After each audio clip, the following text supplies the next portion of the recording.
A rectangle PQRS is inscribed between the x-axis and the graph of y is 4 minus x squared. The vertices P and Q are on the x-axis and the vertices R and S are on the graph as shown in the diagram.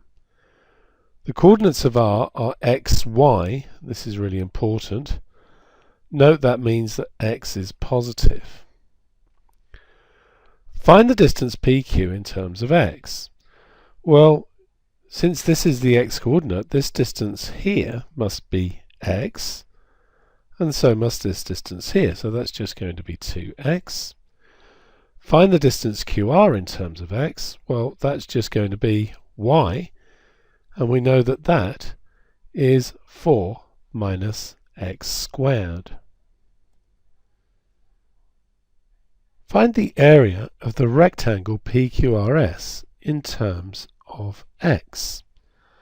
So if we know the length here is 2x and the height is 4 minus x squared, then that's just going to be 2x, 4 minus x squared, and that would be 8x minus 2x cubed.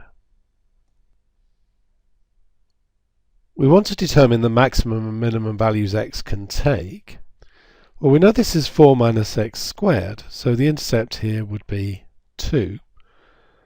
So x could come all the way out to here when we just have a straight line like so.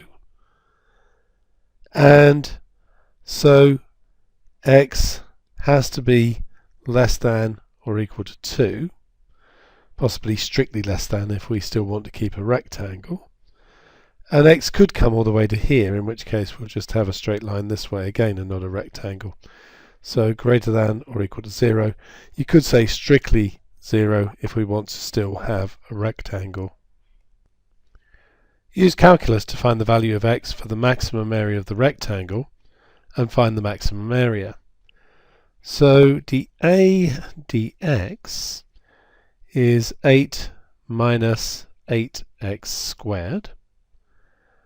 So if we want dA dx to be equal to 0, that means that 8 minus 8x squared is equal to 0.